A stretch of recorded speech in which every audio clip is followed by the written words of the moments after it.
Well, I've got 8:30, so I'm going to go ahead and get us started. My name is Barbara Bynum. I'm the mayor for the city of Montrose, and I'm super excited to bring this Montrose Business update to you this morning. There have been a lot of changes for a lot of things around COVID for sure. But one thing that we have seen some recent changes is what the state is doing around liquor licenses.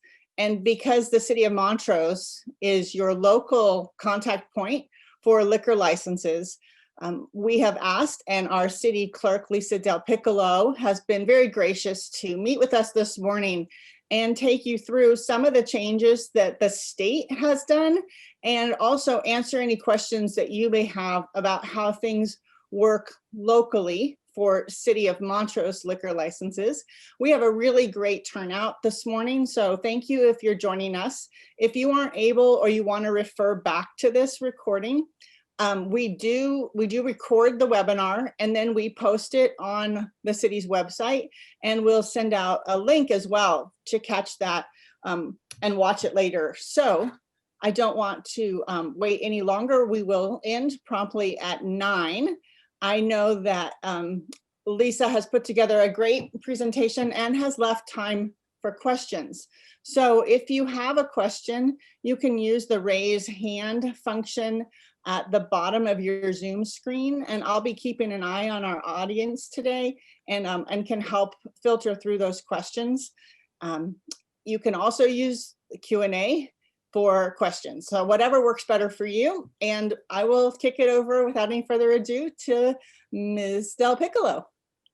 Thank you very much, Mayor Bynum. I am really happy to be here this morning. My goal with this presentation, as Mayor Bynum stated, is to take information that was put out recently by liquor enforcement in the past few months and kind of boil it down to the simplest form. And I'm hoping our liquor licensees and potential liquor licensees will find this helpful. So right now I'm going to share my screen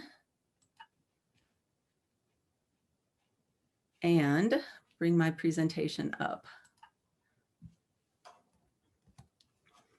Okay, so what is new in liquor licensing? So one of the most recent developments was the adoption of Senate Bill 20B-001, which established fee waivers to benefit liquor licensees that were most affected by COVID restrictions. So what's included in these fee waivers? New liquor license application fees are included, and this is rather significant because it includes not only the liquor license application fee, but the license fee for the year. So this can typically range from, I'd say, $1,200 to $3,000. So if you are considering applying for a new liquor license this year, 2021 might be a really good opportunity for that. Also included is liquor license renewal fees. Our golf courses have optional premises. Some of the golf courses have up to 6 optional premises, and each optional premises has to be renewed. So our golf courses will benefit from the waiver of the renewal fees and optional premises fees. Late fees for renewals are also waived. The state charges a fairly hefty late fee for applications received after the expiration of the license. It's a $500 fee at the state level, and they are not going to charge that for 2021. So if you are a little bit behind, I think I have a couple licensees who are maybe a couple months behind on their renewal. Now is a really good time to bring it current. The state also charges reissue fees for when you get way out of compliance with renewal, and they charge $25 a day to reissue your license. I don't think we have any licensees in this category, but if you think you are in that category and would like to just bring your license current after being out of compliance for a while, just please contact me and we'll do what we can to bring it current as soon as possible. Earlier in the year, the state established a system for temporary modifications to premises to allow licensees larger seating areas in compliance with public health orders. So those COVID, they call them COVID temp mods. The city has been paying the COVID temp mod fees for our licensees to expand their seating areas, but now those fees will be waived by the state. So what's not included? The transfer of an existing license, the fees for that will not be included. This is another way to get a new liquor license, basically. So you take a license that's already in place and transfer it to a new licensee. So that is not included. Also not included is the concurrent review fee. So if you're applying for a new liquor license, my most recent applicants will know that there's a $100 fee that's optional. You can apply to have your license reviewed at the state level at the same time as it's being reviewed at the local level, and it does expedite the process slightly. So that fee will still have to be paid. Modifications not related to COVID. These include changing your trade name, changing ownership structure, changing location, those types of modifications, or modification your licensed premises not related to COVID, those fees will still have to be paid, as well as manager registrations. There's a $75 fee to change a manager or register a new manager, and that fee will still have to be paid. So who is eligible for these fee waivers? Basically, it's licensees with on-premises consumption. In this category are hotel and restaurant licensees, lodging and entertainment, tavern, brew pub, beer and wine. We have 2 arts licensees, and so they will not have to pay their renewal fees this year. There are other license categories that are on-premises consumption, but we just don't have them in Montrose. Those would include like racetrack licensees and gambling, vintner restaurants. So basically, these are the license types within the city that would be covered under these fee waivers. So who is not eligible? Unfortunately, our off-premises licensees are not, and that includes retail liquor stores and our fermented malt beverage licensees, convenience stores, grocery stores, and all of our retail liquor stores. Our permittees, we have a few art gallery permittees. If they decided to renew for 2021, their renewal fees would still apply. If we're lucky enough to have special events in 2021, hopefully very soon, those special event permit fees will still apply. So what are the rules? Basically, December 7th is the golden date. Any application received on or after December 7th, 2020 is eligible if it meets that on-premises consumption category. And then this will continue until December 7th, 2021. It's important to note that each permit licensee only gets 1 waiver. So if you renew your license now, if you're in the end of year renewal cycle, you can't put in your renewal paperwork early and get 2 waivers, unfortunately. The state will be tracking, and so will the city. And on the other side of that equation, those of you who just put in your renewal paperwork at the beginning of December, we just want to make sure you get your paperwork in before December 7th, 2021, so you get your 1 fee waiver. Renewal paperwork still has to be completed. I know that's a little bit of a chore. The state recently went from a renewal application of 1 page, and now it's 3 pages, but we still need the renewal paperwork. And as noted here, local fees are not included in the waiver. So we'll need your renewal paperwork and your local fee. What else is new? Bulletin 2024 addresses sealed container rules. And this is the rule that allows restaurants right now to sell alcohol beverages with meals. And what they're doing with this bulletin is defining an acceptable container. So beginning November 1st, 2020, an acceptable container is a rigid container that is new, has never been used, has a secure lid or cap designed to prevent consumption without renewal of the lid or cap, and is tamper evident. I know that's a little wordy, so here's an example. So this is the gold standard. I realize our licensees can't really put the alcohol beverages in a can or a bottle with a cap. Most of them don't have that capability. So there is an alternative. Here are some containers that can be used with tamper evident material. So on the left is a plastic container with a snap-on lid. There's a bottle in the middle with a screw on top, and even a canning jar can be used. But what is tamper evident material? Here are some examples. I'm guessing that my licensees will opt for the example on the far right. That tamper-resistant tape is readily available. I did a Google search, and that exact tape right there is available on Amazon at a fairly decent price. So I would guess most of our licensees are using that or would opt to use that.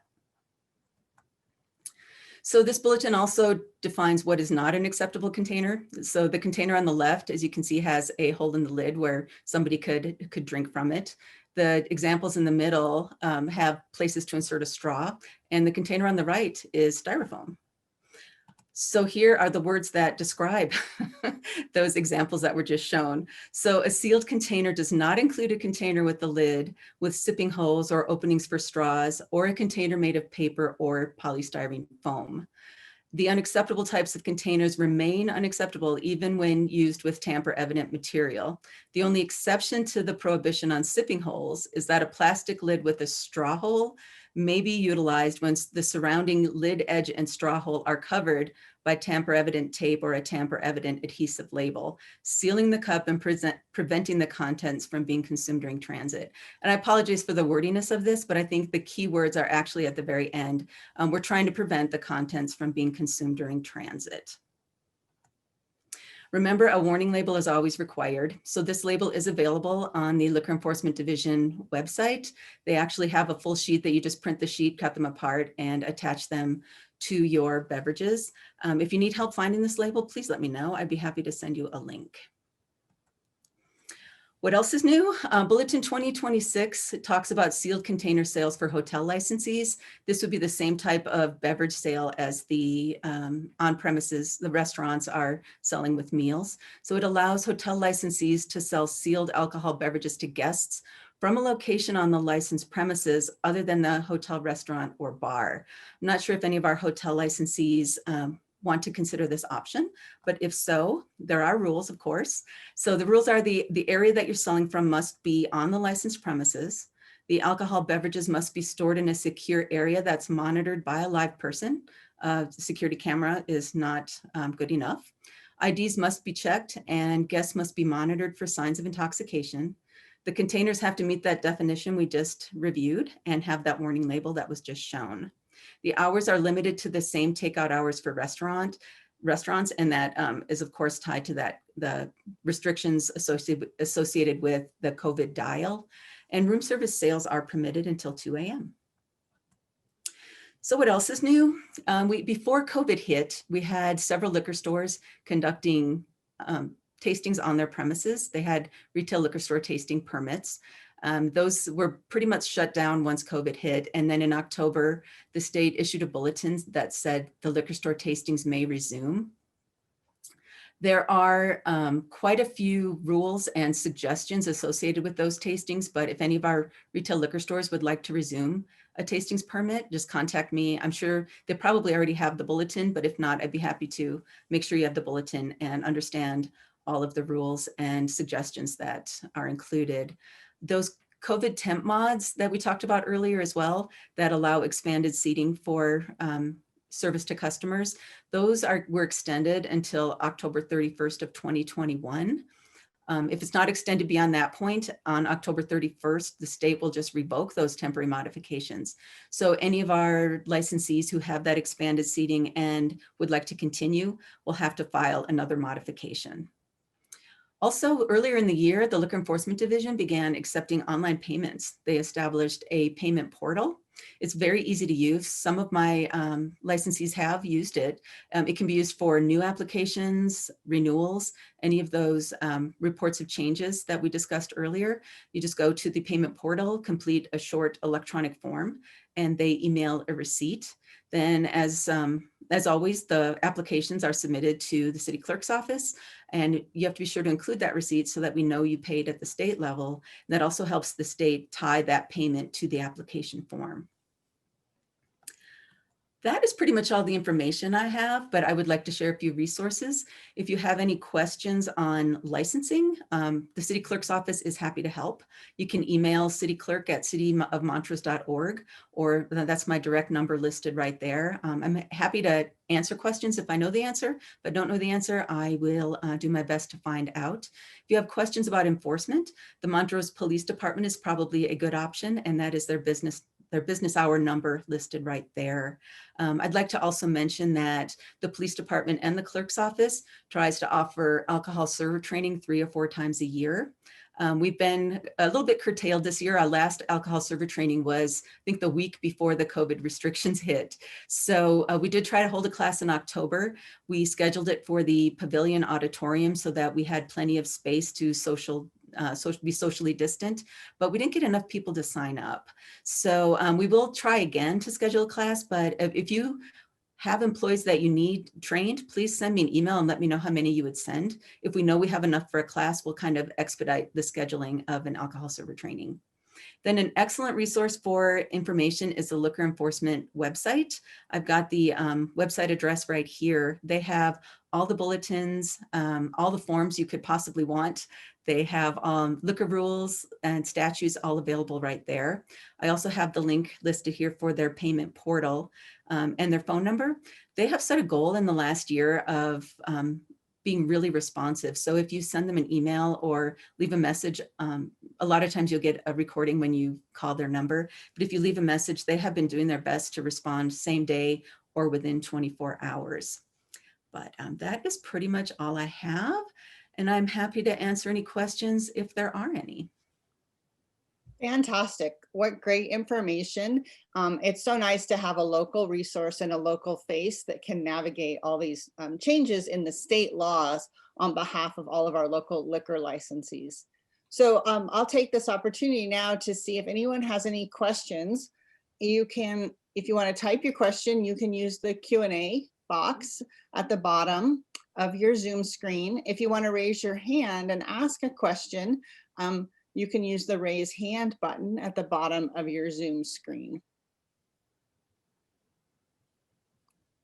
I'm not seeing anyone. I think maybe the information was really clear and concise. We have a great turnout this morning. I think maybe even a record number of people showing an interest in this topic.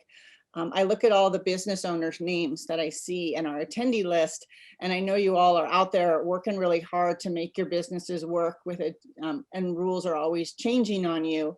So I think what I'll summarize and say, if you've got questions, even if they're about state liquor laws, a great place to start is with your local office here with the city.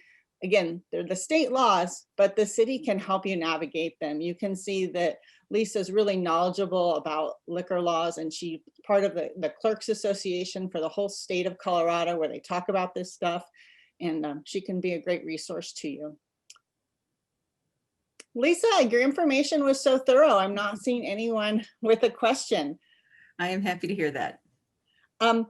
How many people would it take to have the next alcohol server training get scheduled? Do we usually see like 5 or 15 on those kinds of classes? So generally we shoot for 10 or 12, but I think we only had 5 sign up for the last class. And because it was so, there were so many COVID restrictions, you know, we decided to set it up and hold it in the auditorium just wasn't feasible. But I think we have actually a lot of new licensees. So I think we will shoot to schedule one for maybe March or April. It takes a little while to get it all set up, make sure we have the officers available to teach the class. And then I think if the pavilion's available, we will try to schedule it there. That would be great, because I know that council has approved a number of new liquor licenses, and we always ask applicants if they haven't done the training, we'd like them to do it. And I see our Mayor Pro Tem Glassbell is saying that he'd really like to do that, so he knows more about the class. So absolutely. And I would like to point out our class, there are online options for training, and any information is great, but our alcohol server training conducted by the police department covers our local ordinances as well. So it has a little different take on it.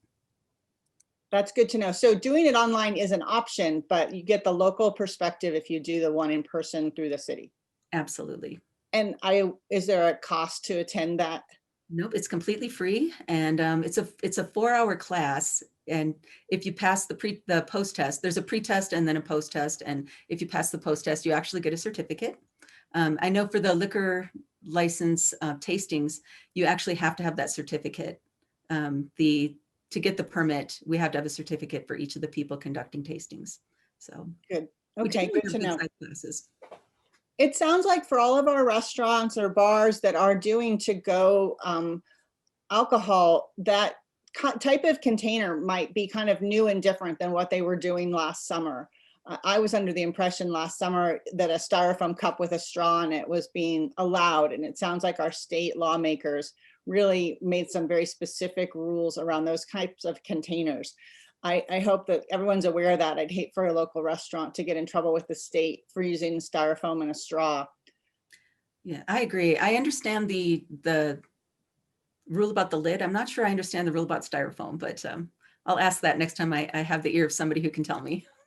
right. Maybe the idea is that it's too easy for, I don't know, to spill, but maybe some of our restaurants can even get in touch with each other about what they're using or bulk order buys. You know, maybe someone doesn't need 2,000 labels that say sealed container and they want to find a partner to split a roll of tape with or something.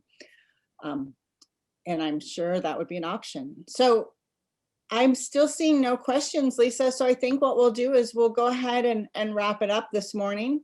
And appreciate that everyone came out and listened to this information. And we know you have businesses to run, so we'll give you back 10 minutes of your day. And thank you everyone for coming. Thank you very much for Ms. DelPiccolo for coming and giving us this information. Thank you very much for having me. Absolutely. And we'll keep the business community updated about what our next Wednesday business update will be about and when it will be. So look for that on social media or in your email box. And thank you to Kendall Kramer, who is our city employee, who is now taking charge of setting these all up and doing all the work behind the scenes, and to our IT department. Thanks, everyone.